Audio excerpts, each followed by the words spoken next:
Welcome back. And in this student story, I'm going to talk to Jill, who's been an OU student for a few years now and is still surviving and doing well. So, Jill, I wondered if you could fill all our new students in on how you found studying at the Open University and what it's been like for you. So you've been you started off with an access module. That's right. Y031, and we get used to all these codes, don't we, being OU students. And then you're basically studying for sort of an art pathway. Why are you studying at the moment?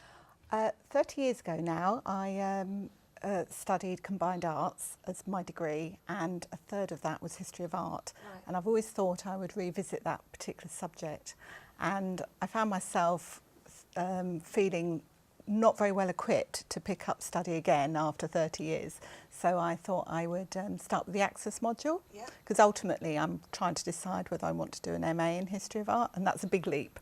Yeah. So it was great to start with the access module. And what I particularly liked about that was the breadth of subject matter, because it allowed me to explore a little bit of history, a little bit of art, some languages, and to really kind of start to think, do I want to specialise in history of art still? Because it's a huge commitment. I don't want to get it wrong. Yeah. So, I mean, it's quite unusual for somebody who's done a degree already to study access at the Open University, which is often level 0. Yes. Why was it important to you to do that? And how did that sort of set you up in terms of being a distance learner? I was a little reticent about the online environment, and it did appeal to me that there was some telephone support with the access modules as a starting point. And so roughly every fortnight I would have a conversation with the tutor, and that was one of the main sources of feedback from her, and also the TMA feedback as well. So it just felt to me that it was a gentle start back, and it suited me. I was thoroughly impressed with the range of materials, and I felt I got a lot out of it, and I felt that the level was, although you could expand in it, you could do the minimum, but you could also go and off and read lots of other information. Brilliant, excellent. And now you're doing A226, Exploring Art and Visual Culture, so you're in your second level of studies. Yes. What do you think of the materials? I can't express how impressed I am with them. I find that there's a lot of it. Occasionally I feel a bit overwhelmed by the amount of it, but essentially it's so interesting, so fascinating that you get caught up with reading it. Last night I just couldn't stop reading a really interesting chapter, and it takes you like that. You know, it is a subject matter that really does keep me going. Yeah. So you're keen on the subject, but also art and visual cultures. I mean, studying art is quite a challenge, I guess, at a distance. What sort of, how do they show you the art? Okay. Well, we have a really good online image bank. For instance, last week I was looking at one sculpture in the round on the image bank, the Three Graces. Wow. And we have discussions online where a tutor would post some images for us to look at, and it's good to zoom in on images as well, to have a look at the fine detail. But we also have some gallery visits organised this month. Really? I was at the Ashmolean on Saturday. Wow. And I'm going to another art gallery visit later this month. And we have tutorials where we look at painting and sculpture close up on projectors. So yeah, it is a challenge, I agree. But what it is doing is pinpointing areas that I want to follow up myself. For instance, we learnt about some stained glass window, medieval stained glass window in York, and I was up that way recently, so I took an extra trip and I went to see that for myself. So it's introducing me to a lot more art and visual culture than I would otherwise have known about. Wow. And I guess having access to those things, because even when you do go to galleries, you know, often there's a limit to what you can see, either because of distance or other people, or perhaps time even, but having access to those things must mean that you can, I guess, interact with them in a very different sort of way. Yes. And what we're very much learning in this particular module is how to understand the context, sort of why this particular visual work of art has been made, and you know, what we can learn from thinking about the time it was produced in, rather than from a standpoint of today's society. So that's helping us kind of really understand the artwork. I mean, I wanted to ask you about the sort of learning at a distance thing. I mean, and I guess the question I'd really be interested in is, do you feel you're learning at a distance? If you're doing all this sort of stuff and popping into galleries and going on visits, how do you experience being a student? Do you feel like you're distant from the materials or the university, or does it feel closer? I had one moment before TMA that I was struggling with, when I felt I wanted to pick up the phone to someone, but I thought, well, there are ways of doing this, and I formulated a question, put it out there online on the forum, and I got a response very quickly, not just from the tutor but from some other students as well. And I think from that point onwards I felt a sense of community in the module. It has helped going to some online some face-to-face tutorials as well. I've been to 2 of those so far, but no, most of the time I'm happy carrying on reading through the material, working through some online activities. This week we actually have an online activity, group activity, which is optional, you can dip in and out of, and I had a look over my lunch hour today, and it was very interesting. We're looking at 3 different works of art and comparing them, and people are putting their thoughts about it. And I think you just have to not worry about what people might think about what you've written, just be brave, get out there, put something out there, and you're learning from doing that. Yeah, we were talking earlier about not feeling worried about comparing yourself and to other people, and you know, one person was saying, well, what are these tutorials like? And you know, there can sometimes be an anxiety, especially if you put something out there, like, is it written well enough? Do people understand? Do you ever have those concerns? I can understand that, and I share a little bit of that concern, but I think once you've actually put something out there, you realise that actually the chat's moving on so quickly that people might give it a quick read and then move on to the next one. And I think it's about what you get out of it rather than thinking about what other people might be thinking of your posting. Yeah. And I think everybody's quite appreciative that these are your thoughts and to respect that. So it's been a good experience so far.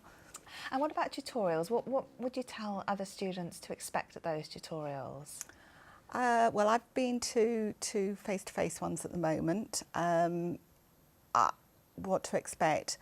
I've really enjoyed them. I've found them very, very useful for preparing for the assignments. So I would say go along.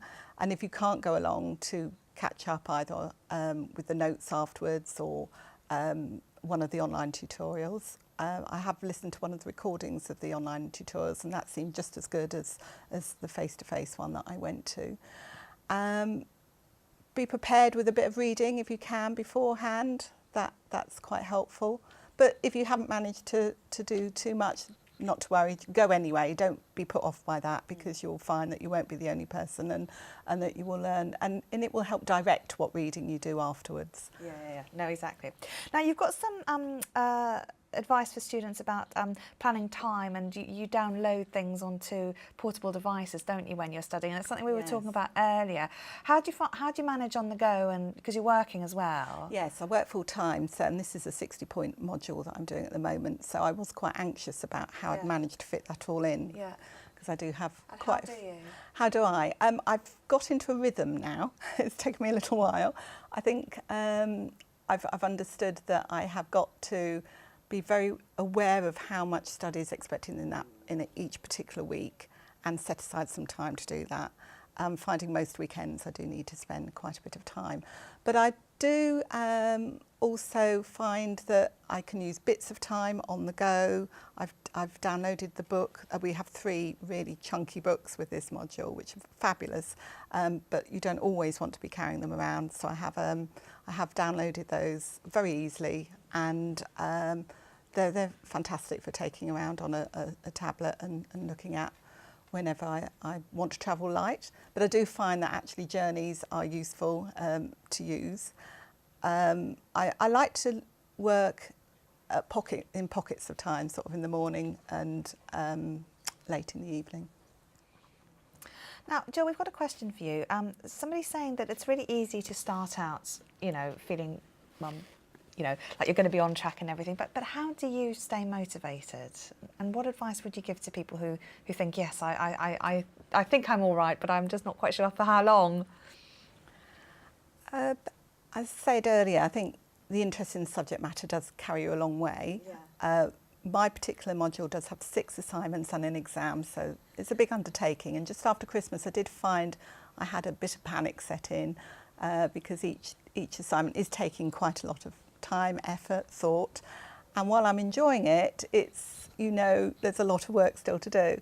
But actually what really helped me in this latest couple of weeks is looking at some of the library study tips. There was one about thinking about how well you use your time. So it's not about sort of necessarily adding extra time into your studies, it's about making that time really valuable. Yeah, quality of what you're doing. For instance, when you're taking notes, to be quite mindful of the way in which you do that, sort of think about what statements are being made and what evidence is there to back it up, and almost construct your notes in that way.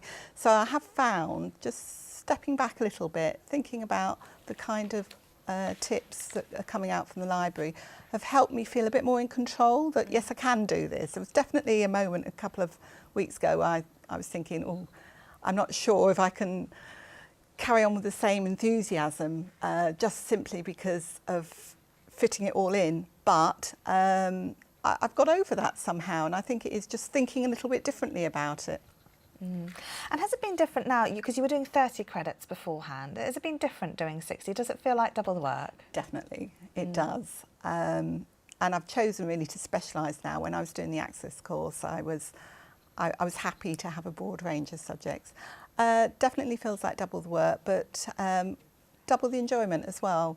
I'm learning a lot from it, and I'm definitely feeling that this is preparing me for the amount of work that an MA would take. So it's making me appreciate how I would tackle that, and I feel I've made the right decision to do this course, to really think through how I would work with an MA in the future.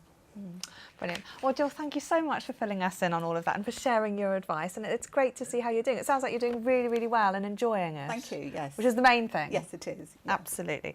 Excellent. Well, we're going to go for a break now, but we're going to play some replays during the time. But before I do that, I'd just like to remind you that if you've been invited to complete the National Student Survey, which is a thing that happens for every university in the UK, and a certain selection of students will be invited to take part, then please do. If it's positive or negative, the university would love to know your thoughts about studying at the Open University. And also, Liz was talking earlier today about student voice and the importance of letting us know again how things are going, again, positive or negative. And there are a whole host of ways that you can get involved with the Open University, from putting something on Facebook to going on a forum to getting involved in one of the groups. And this evening we'll be hearing from the Open University Students Association about a variety of ways that you can volunteer and get involved in those things also. Now, we've got our quiz back on at 6 tonight, our infamous Wheel of Ologies quiz, which is loads and loads of fun. We've got 2 teams who will be playing against Team Home, so do join us for that. It's lots and lots of fun. You'll need to refresh your stream if you leave the computer on before you start, so that you can see all the questions at home, and that will start our evening's programme tonight. Thank you so much for sharing all of your ideas, enthusiasm and pets with us. So HJ and George, let's just have a quick wrap up.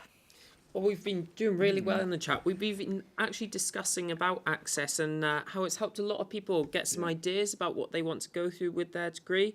As Jill was on Y031, Kate was on that as well, and Emily absolutely loved the Access module, and she actually is looking to do English literature, and there's some other things that have interested her from that Access module as well. And we've had loads of people send stuff into us, which I absolutely love. So we've had lots of study buddies on our boards just behind me. So we've had some smiling study buddies and some stationary study buddies as well. They're not going anywhere. So I think, unlike my cats, that won't go on my keyboard and distract me. But anything else you want to send in, just email us studenthub@open.ac.uk, or send us a tweet at StudentHubLive. And if there's anything we missed, because sometimes that happens, or anything you think of after, just email us or tweet us as well. Brilliant. Well, thank you both so much for all of that. And also, we've got other events coming up in the future. We've got a host of online workshops in Adobe Connect. So check out the Student Hub Live website to find out what other exciting events we've got planned for you. Right, I'm going to go and have some lunch now. So we'll see you back at 6 o'clock for the next live session. But if you're going to stay and watch, please do keep talking to each other and enjoy some of the favourite sessions that we've got lined up for you between now and 6 o'clock. We'll see you back live then.